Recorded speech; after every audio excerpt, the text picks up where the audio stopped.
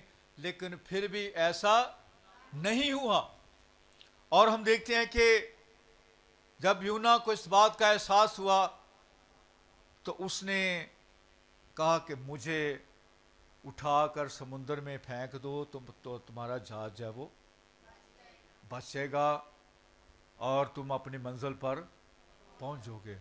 اور وہ اس بات سے بھی ڈرتے تھے، ایک انسان کا قتل ہے یہ، ایک انسان کو موت کے گھاٹ میں اتارنا ہے، لیکن انہوں نے ایسا کر دیا.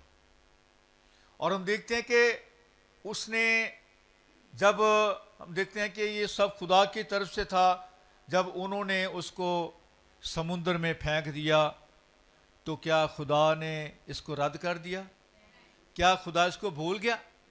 چونکہ اس نے غلطی کی تھی، لیکن خدا نے اس کو رد نہیں کیا. تو ہم دیکھتے ہیں کہ خدا نے مچھلی کی ڈیوٹی لگا دی. کس کی ڈیوٹی لگا دی جی؟ مچھلی کی ڈیوٹی لگا دی کہ اس کو اپنے پیٹ کے اندر لے لے، رکھ لے. اور بتایا جاتا ہے کہ جو مچھلی کا جو معدہ ہے، بتایا جاتا ہے کہ سب سے گرم ہے. سب سے کیا ہے؟ گرم ہے. اور بتایا جاتا ہے کہ لوہا بھی پگھل جاتا ہے، ایسا اس کا معدہ گرم ہے. لیکن خدا کی طرف سے حکم تھا کہ اس کو 3 دن اپنے پیٹ میں رکھنا ہے، اور ڈیوٹی لگا دی، بتا دیا ہے کہ کس مقام پر اس کو جا کر چھوڑنا ہے. اور ہم دیکھتے ہیں کہ خدا کی تابع داری میں بے جان چیزیں اور جاندار چیزیں خدا کی تابع داری میں آ جاتی ہیں. خدا طوفانوں کو تھما دیتا ہے، خدا سمندروں کو سکا دیتا ہے. اور ہم دیکھتے ہیں کہ ہم انسان جو ہیں ہم خدا کی نافرمانی کر دیتے ہیں. لیکن یہاں پر مچھلی کو حکم ملا ہے کہ اس کو اپنے پیٹ میں رکھنا ہے، اور یہ 3 دن کی مسافت سے. اور ہم دیکھتے ہیں کہ مچھلی نے تیسرے دن اس کو اس جگہ پر پہنچا دیا جہاں پر اس کو جانا تھا. اور آگے بتایا جاتا ہے کہ جو اس کی مسافت تھی وہ اس مقام پر پہنچا، اور جا کر اس نے منادی کرنا شروع کر دی. چونکہ یونا بھی اس بات کو سمجھ گیا تھا، اور آپ ضرور گھر جا کر اگر یونا کی دعا کو اس کو پڑھیں، چونکہ ہمارے پاس زیادہ وقت نہیں ہے کہ ہم اس کو پڑھیں، تو ہم دیکھتے ہیں کہ یونا مچھلی کے پیٹ میں دعا کر رہا ہے. کہاں پر جی؟ مچھلی کے پیٹ میں وہ دعا کر رہا ہے، خدا کی شکر گزاری کر رہا ہے. اور ہم دیکھتے ہیں کہ خدا نے اس پر رحم کیا، خدا نے اس کو چھوڑا نہیں ہے، خدا نے اس کو رد نہیں کیا.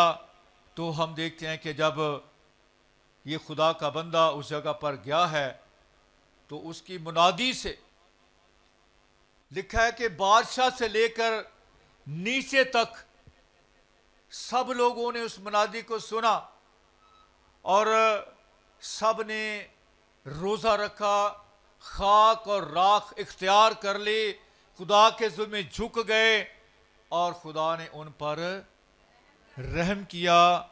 اور خدا نے اس علاقے کو جو کہ 40 دن کے بعد ختم ہونے والا تھا، خدا نے اس علاقے کو بچایا اور ان کو زندہ چھوڑا. آج جو ہمارا ٹاپک ہے وہ یہ ہے کہ خدا ہمیشہ کے لیے کسی کو رد نہ کرے گا. آگے ہم دیکھتے ہیں کہ اور کردار ہمارے سامنے ہے. اس کا حوالہ ہم نہیں پڑھیں گے. مصرف بیٹے کی طرف ہم دھیان دیں گے کہ یہ ایک تمثیل ہے جس میں ہم سیکھیں گے کہ ایک امیر آدمی تھا جس کے 2 بیٹے تھے، اور وہ امیر شخص تھا، اور یہ چھوٹا بیٹا جو کہ اپنا سب کچھ لے کر اپنے باپ کے گھر سے نکل گیا، چل پڑا، اور اس نے اپنے دوستوں کے ساتھ مل کر وہ سارا مال جو باپ کی طرف سے حصہ ملا تھا اس کو دوستوں میں بیٹھ کر اجاڑ دیا، کھا پی لیا، اور ہم دیکھتے ہیں کہ کچھ ہی دیر کے بعد جب اس کے پاس کچھ نہ بچا اس کے پاس، تو وہ کسی شخص کے سور چرانے لگا، اور وہ خوراک جو سور کھاتے تھے اس کو ان کے ساتھ وہی کھانا پڑا، اور یہ کافی دیر یہ سلسلہ جاری رہا، اور چونکہ مصرف جو کہ اپنے باپ کے گھر سے نکل چکا تھا، اپنے اس شفقت کو کھو بیٹھا تھا، لیکن ہم دیکھتے ہیں کہ بے شک وہ گھر سے اپنا سارا مال لے کے آیا تھا، لیکن باپ نے اس کو رد نہیں کیا، بلکہ باپ ہر دن اس کا انتظار کرتا اور اس کا راہ تکتا تھا۔ میں بچپن کی بات آپ کے سامنے رکھنا چاہتا ہوں۔ آج کل راواں نہیں ویکھیاں جاندیاں۔ میں بچپن میں بتانا چاہتا ہوں کہ چونکہ میں بھی گاؤں میں رہتا تھا، بچپن میرا گاؤں میں گزرا، تو جب شام پڑتی تھی نا تو میرے چاچے، میرے ابو کام پر جاتے تھے، میری دادی کہتی تھی جاؤ جا کے پیو دا راہ ویکھو، جاؤ کی کرو جا کے پیو دا راہ ویکھو۔ تو کیا ہونا کہ ہم نے جا کر تھوڑا گاؤں سے دور جا کر جو راستے ہیں ان میں دیکھنا، کھڑے رہنا کہ میرا ابا آ رہا ہے، میرا تایا آ رہا ہے، میرا چاچا آ رہا ہے، اور جب دور سے دیکھنا تو بڑے خوش ہونا، اور جب کوئی چاچا یعنی ابو آئے ہیں تو فوراً سے گلے لگا لینا، خوش ہو جانا۔ یہ میں نے خود بھی دیکھا ہے اور کیا بھی ہے۔ یہاں پر جو بات ہمارے سامنے ہے کہ مصرف کا جو باپ ہے ہر روز اس کی راہ دیکھتا تھا، چونکہ بے شک وہ سب کچھ لے گیا تھا لیکن باپ نے اس کو رد نہیں کیا۔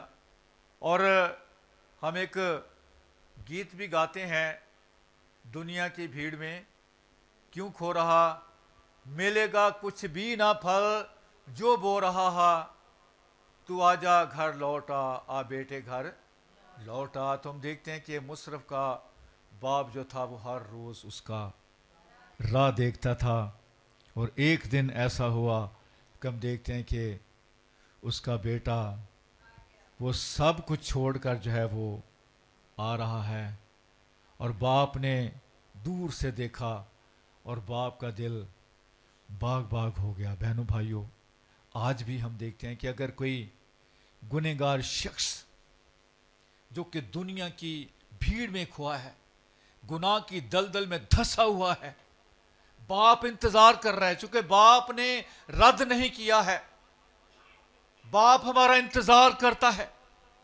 اور خدا کے کلام میں لکھا ہے کہ زمین پر جب کوئی ایک شخص اپنے گناہوں سے توبہ کرے گا تو آسمان پر ہزاروں لاکھوں فرشتے کیا کرتے ہیں جی؟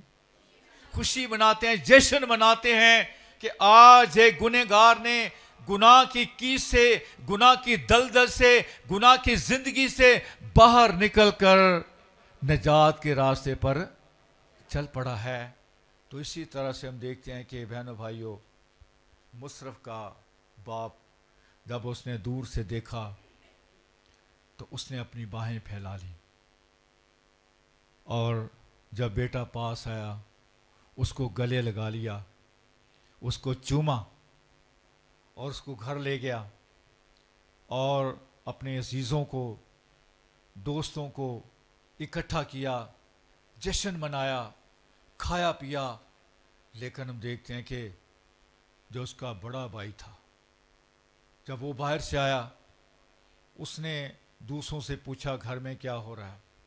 اس کو بتایا گیا کہ تیرا بھائی واپس آ گیا، تو اس نے اس بات سے وہ خوش نہیں ہوا، چونکہ باپ نے رد نہیں کیا تھا لیکن بھائی نے اس کو رد کر دیا تھا۔ اس لیے میں آپ کا اس بات پر دھیان دلانا چاہتا ہوں، اگر کوئی گنہگار شخص، کوئی پیڑے کام کرنے والا کوئی آ جائے نا تو کہنے لگا کتوں آ گیا، ہم انہیں حقارت کی نظر سے دیکھتے ہیں۔ آ تے چوریاں کرتا سی، تے نشے کرتا سی، یہ گرجے کی لینا آ گیا۔ اکثر ہم ایسی بات کرتے ہیں، لیکن بہنوں بھائیوں، خدا کی کلام میں لکھا ہے کہ ابن آدم کھوئے ہوں کو ڈھونڈنے اور کیا دینے آیا جی؟ نجات دینے آیا ہے۔ اس لیے کہ خدا کسی کی ہلاکت نہیں چاہتا، بلکہ چاہتا ہے کہ ہر ایک کی توبہ تک نوبت پہنچ جائے۔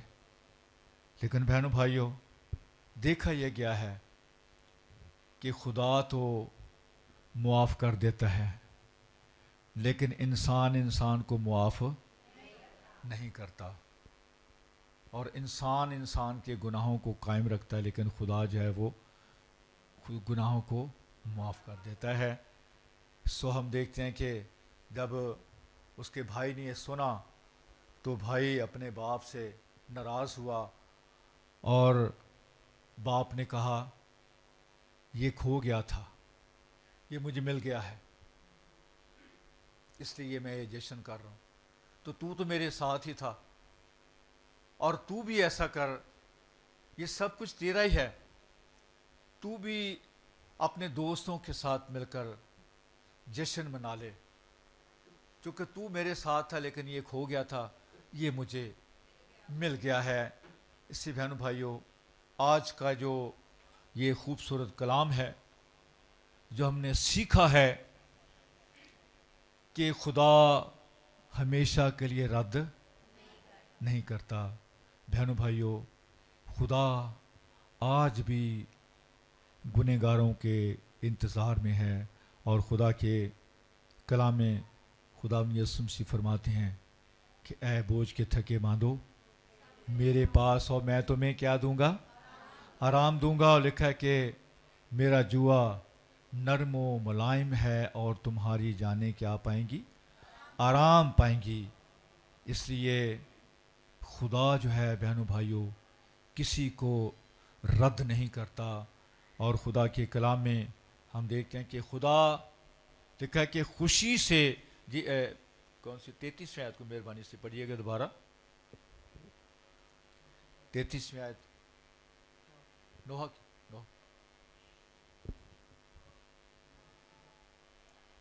جی تیسرا بات 33ویں آیت کو جی کلام اقدس میں سے دوبارہ رپیٹ کریں گے۔ نوح کی کتاب 3 باب اس کی 33ویں آیت مقدسہ، کیونکہ وہ بنی آدم پر خوشی سے دکھ مصیبت نہیں بھیجتا۔ ہم نے کیا پڑھا جی؟ کہ وہ بنی آدم پر خوشی سے مصیبت دکھ نہیں بھیجتا۔ بہنوں بھائیوں، بعض اوقات گھروں کے اندر ہمارے اوپر ایسی آزمائشیں آ جاتی ہیں، ایسی مصیبت آ جاتی ہے کہ جو ہمارے سدھرنے کے لیے ہوتی ہے، جو ہمیں سیدھا راستہ دکھانے کے لیے ہوتی ہے، لیکن ہم اس بات کو سمجھ نہیں پاتے، بلکہ اس مصیبت میں سے نکلنے کا حل تلاش کرتے رہتے ہیں کہ کیسے کریں، کیسے ہم اس مصیبت سے نکل سکتے ہیں۔ لیکن اصل میں وہ مصیبت جو ہے ہمیں سدھارنے کے لیے، ہمیں سیدھے راستے پر چلانے کے لیے ہوتی ہے، اور وہ خدا کی طرف سے ہے۔ کس کی طرف سے جی؟ خدا کی طرف سے ہے، اور خدا ہمیں سدھارنا چاہتا ہے، خدا ہمیں راہ راست پر لانا چاہتا ہے بہنوں بھائیوں. اور ہم خدا کے کلام میں سے ہم پڑھیں گے 38 آیت. لکھا ہے کیا بھلائی اور برائی حق تعالیٰ ہی کے حکم سے نہیں ہے؟ کس کی طرف سے جی؟ بھلائی اور برائی کس کی طرف سے جی؟ خداوند کی طرف سے ہے. لکھا کہ پس آدمی جیتے جی کیوں شکایت کرے کہ جب کہ اس کے گناہوں کی سزا ملتی ہے. سو ہم دیکھتے ہیں کہ جب ایسی دکھ تکلیف بیماریاں ہمارے اوپر آتی ہیں, کسی مصیبت میں کسی پریشانی میں ہم دنس جاتے ہیں, تو اس وقت ہمارے لیے ایک سوچ کا مقام ہے. ہمیں سوچنا ہے کیوں ایسا ہوا. اور خداوند کا بندہ پالوس رسول اس بات کو بیان کرتے ہیں, فرماتے ہیں کہ اچھا ہوا کہ میں نے مصیبت اٹھائی تاکہ تیرے آئین سیکھ لوں. لیکن بہنوں بھائیوں, ہم دکھ مصیبت میں اسی کہنے اچھا اور فلانے بابے کو جانے ہیں, وہ کو توید کرا کے لے ہیں, فلانے دربار تے جانے ہیں, اتنے بکرا دیتے ہیں, اتنے یہ کرتے ہیں کہ یہ مصیبت سے ہماری جان چھوٹے. لیکن بہنوں بھائیوں, خدا ہماری راہوں کو سیدھا کرنا چاہتا ہے. ہم جب اپنے ٹریک سے اتر جاتے ہیں, خدا ہمیں سدھارنا چاہتا ہے, خدا ہمیں سیدھی راہ پر لانا چاہتا ہے. جیسے ہم نے یونا کے بارے میں پڑھا ہے کہ یونا کو بھیجا کسی اور جگہ پر تھا اور چلا کسی اور جگہ پر گیا. خدا نے اس کو سدھارنے کے لیے, سیدھی راہ پر لانے کے لیے خدا نے اس کو سارے اس پروسیس میں سے گزارا اور خدا نے وہیں پر اس کو لے کے آیا. سو بہنوں بھائیوں, جیسے ہم نے پڑھا ہے کہ کیونکہ وہ بنی آدم پر خوشی سے دکھ مصیبت نہیں بھیجتا, خدا ہمیں سیدھے راستے پر لانا چاہتا ہے. اور خدا کے کلام میں لکھا ہے کہ اپنی راہوں کو پہچان. کیا کرنا؟ اپنی راہوں کو پہچان. خدا کے کلام میں امثال کی کتاب میں لکھا ہے کہ ایسی راہیں بھی ہیں جو انسان کو سیدھی اور بھلی معلوم ہوتی ہیں, لیکن اس کی انتہا میں کیا ہے؟ موت کی راہیں. کیسی راہیں جی؟ موت کی راہیں ہیں. ہم دیکھتے ہیں کہ دنیا میں بہت سے غلط کام ہوتے ہیں. چوری کرنے والا ایک دفعہ چوری کرتا ہے, کامیاب ہو جاتا ہے, پھر کرتا ہے, پھر کامیاب ہو جاتا ہے, اور پھر وہ اپنے آپ کو ماسٹر سمجھتا ہے کہ یہ کام تو ہے نہیں کچھ بھی, ایسے ہو جانا ہے. لیکن ایک وقت آتا ہے کہ وہ جو چوری کرنے والا, وہ جو غلط کام کرنے والا ہے, وہ جیل کی سلاخوں میں ہوتا ہے, اور پھر اس کو احساس ہوتا ہے کہ یہ میں نے کیا کر دیا. اس سے بہنوں بھائیوں, خدا کی کلام میں لکھا ہے کہ انسان بدی کو پانی کی طرح پیتا ہے. کیسے جی؟ پانی کی طرح پیتا ہے اور خیال نہیں کرتا. اور مکاشفہ کی کتاب میں لکھا ہے کہ خیال کر کے تو کہاں سے گرا ہے, اور اگر تو خیال نہ کرے گا تو میں تیرے پاس آ کر تیرے چراغ دان کو اس کی جگہ سے ہٹا دوں گا. بہنوں بھائیوں, خدا موقع دیتا ہے, خدا وقت دیتا ہے, ہونویں باز آ جائے, ہونویں باز آ جائے, ہونویں باز آ جائے. لیکن بہنوں بھائیوں, انسان گناہ کی دلدل میں دھسا چلا جاتا ہے. اور کچھ لوگوں کو تو احساس ہو جاتا ہے, لیکن بہت سے لوگوں کو احساس نہیں ہوتا. لیکن خدا کی نظر میں ہر ایک جان جو ہے وہ خدا کی نظر میں گراں قدر ہے. خدا آپ سب کو پیار کرتا ہے. آپ خدا کے حضور میں قیمتی ہیں, اس لیے کہ خدا نے آپ کو بنایا ہے, خدا نے آپ کو اس دنیا کے اندر رکھا ہے, خدا آپ کو کھلاتا پلاتا ہے, خدا آپ کو بچاتا ہے. خدا کے کلام میں لکھا ہے کہ وہ تیری آمد و رفت میں اب سے ہمیشہ تک تیری حفاظت کرے گا. ایماندار لوگ بھی سفر کرتے ہیں, ایک بس کے اندر دیکھیں آپ سوار گن لیں, اس کے اندر گنہگار بھی ہیں اور راست باز بھی ہیں, تو کیا ہوتا ہے؟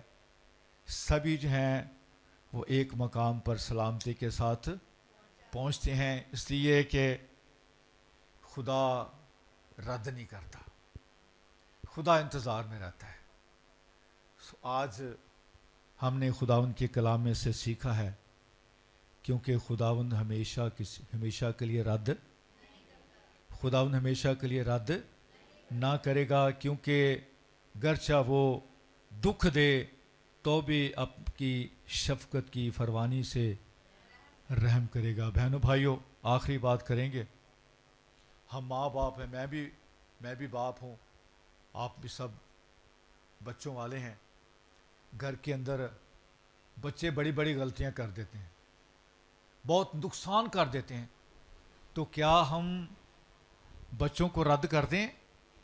نہیں کرتے، بہت نقصان ہو جاتا ہے، باپ غصہ کھا جاتا ہے اور برا بھلا بھی کہتا ہے، گھر سے بھی نکال دیتا ہے، لیکن وہ دل سے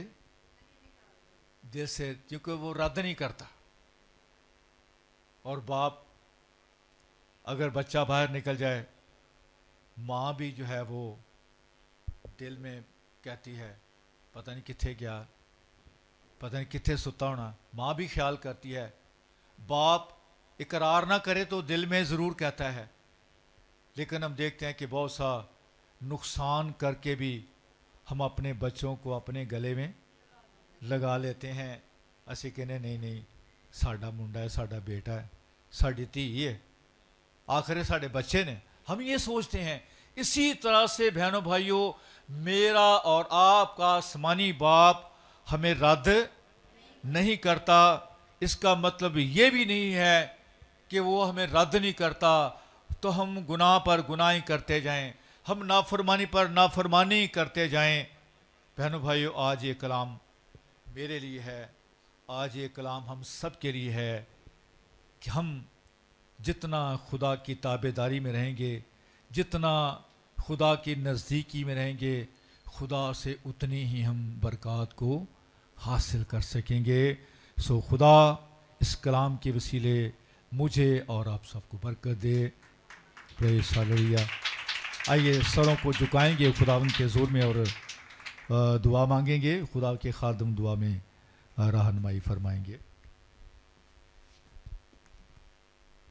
جلال کے بادشاہ تیری شکر گزاری کرتے ہیں یسوع مسیح میں سارے کلام کے لیے، خداوند تیری عظیم باتوں کے لیے جو خدا باپ تیرے خادم کے وسیلے سے ہم نے سنی، تو اپنے بندہ کو اور بھی ترتیب، حکمت اور دنائی الفاظ کی سچائیوں سے اے خدا معمور کرنا، تاکہ جب جہاں اے خدا تو اپنے بندہ کو اپنے کلام کی باتوں کے لیے استعمال کرتا ہے، اسی طرح ایک خداوند قدوس سے تیرے روح میں تیرا بندہ چلتا ہوا اور بھی کثرت سے استعمال ہو رہے۔ خدا ہم نے تیرے کلام اقدس میں سے سیکھا کہ بے شک خدا رد نہیں کرتا، سو ہم اپنے گنہگار ہونے کا اقرار کریں اور تیری حضوری میں آئیں اور بابرکت ہوں، اور تیری شفقت اور رحمت سے معمور ہو کر تیرے عظیم کاموں کو اپنی زندگی میں دیکھ سکیں۔ سو یسوع مسیح کے نام میں دعا مانگتے اور پا لیتے ہیں، آمین۔